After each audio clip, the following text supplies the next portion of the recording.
So today we're going to be making my organic shampoo bar with no chemicals or artificial fragrances.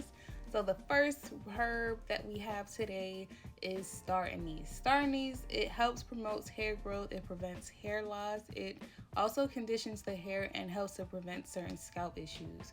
Next here we have is cloves. Cloves is something Haitians mainly use in their rice, so good. But cloves, it helps nourishes the scalp. The essential oils present in clove can help nourish the scalp and hair follicles, potentially leading to stronger and healthier hair. Next we have here is burdock root. Burdock root helps, is believed to contain compounds that may inhibit hair loss by improving blood circulation to the scalp and supporting hair follicles, strengthening the vitality of the hair basically. And what we have here is fenugreek seeds. Fenugreek seeds, it helps reduce dandruff. The antifungal and antibacterial properties in fenugreek make it effective in combating dandruff and soothing an irritated scalp. Also, regularly used for fenugreek-based hair treatments can help alleviate dandruff-related issues. So people who suffer with a caked-up scalp, because I have a lot of clients who suffer with dandruff, y'all have to remember that it's what you put in your body that will show the big effect on the outside, you guys. So be aware. So what we're doing now is using distilled water because that's closest to the freshest water that you can get. Then I boil the water and then I boil the herbs. I do this to get the essence of what's inside of these herbs, to extract the essence of it. So here I blend it in a blender. I bet you guys didn't know that the 8-ounce mason jar also connects to your blenders. If you don't know, now you know. But yeah, so I pour the water in here. Well, not in here, but I do it so that I can get mainly all the benefits out of these seeds, roots, and herbs that I'm using. And why I decided to make an organic shampoo bar is because the products in the store has a whole bunch of chemicals that causes cancer in people. We have to realize that it's the things that we put on our body can also affect our health in the long run. For example, fragrance. When you see fragrance on products, fragrance tends to have a lot of hazardous ingredients like styrene, resorcinol, and dioxin. Terrible.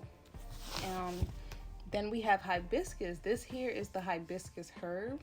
What I like about a hibiscus is that it adds shine to the hair. The natural mucilage content in hibiscus flowers helps in sealing moisture into the hair shaft, resulting in shinier and less fullest locks. So shiny, beautiful hair. If you have dull hair, hibiscus is the way to go. Yeah, and then you have different oils or different things that you see on the bottles on the store, like mineral oil. Mineral oil causes buildup on the hair.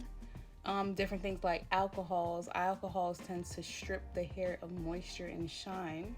Then you have things like sulfates, which helps make hair feel dry and brittle. And it also can cause skin irritation. So this chemical can add to dry scalp, irritated skin, and all that.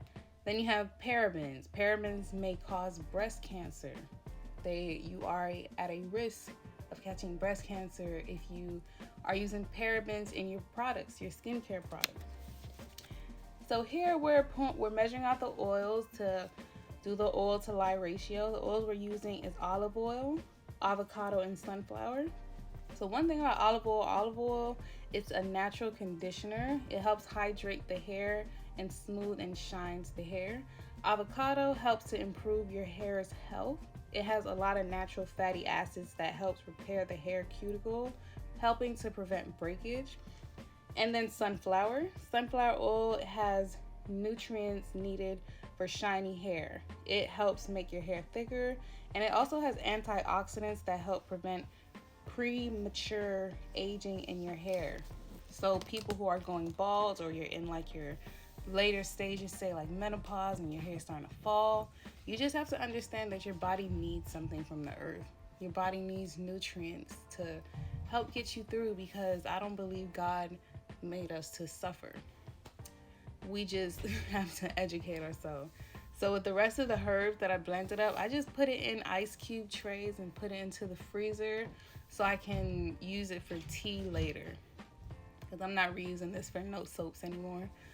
And yeah, so here you didn't see it, but I already mixed the lye and the water solution. Not yet. I cooled down the tea actually in the fridge so that it can be like a good room temperature. I cooled it to 80, and then I mixed it with the lye and I heated it up until 130, 140, you can see here. So now I'm just pouring the lye and water, or you could say lye and tea solution, into the oil batter to get ready to soap. And you want to pour it real slow so that it doesn't, well, the chemicals don't react too quick. And here, yeah, so I just give it a good mix.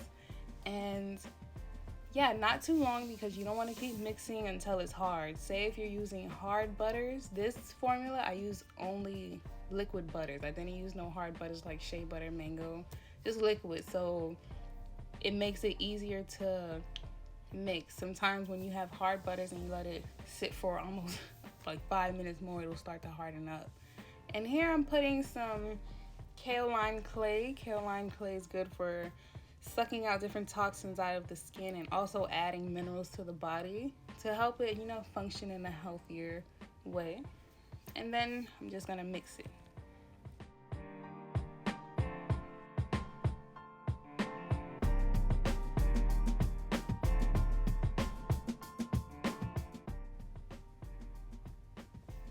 So now I'm gonna pour my soaps into the mold. I didn't have enough for the third one, but for this formula, for my soaps that I make without hard butters, I tend to have them sit for about 2 to 3 days, because it'll be really soft when I want to take it out and cut it. So this one I had sit for 3 days.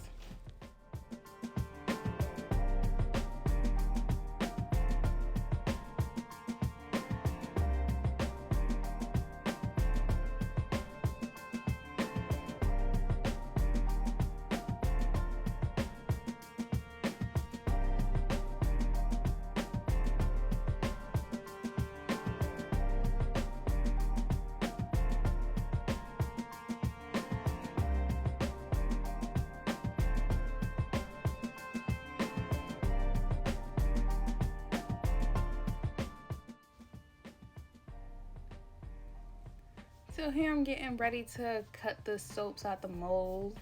Sometimes when it's wetter, or like I said, when it's softer because you're not using no hard oils, it can tend to get stuck inside the container. So take your time.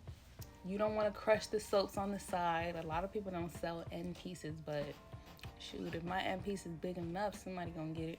But sometimes my end pieces tend to be bigger than the middle pieces. So yeah, you just wanna be careful taking it out. And with these shampoo bars, I actually made them 6 ounces. My original soaps, or my other soaps, are 5 ounces. But this, because the burdock root, fenugreek, and cloves is like African concoction recipe on extreme hair growth, if you haven't known. But this soap, it's great. It's very nourishing. It deposits so many healthy nutrients and minerals into the body, and it's better than what they have in the store. So I encourage you guys to use healthier, more organic, I would say, products, to live a healthier and happy and beautiful life, and to live long. Thanks for watching. Enjoy, and hope you make one too.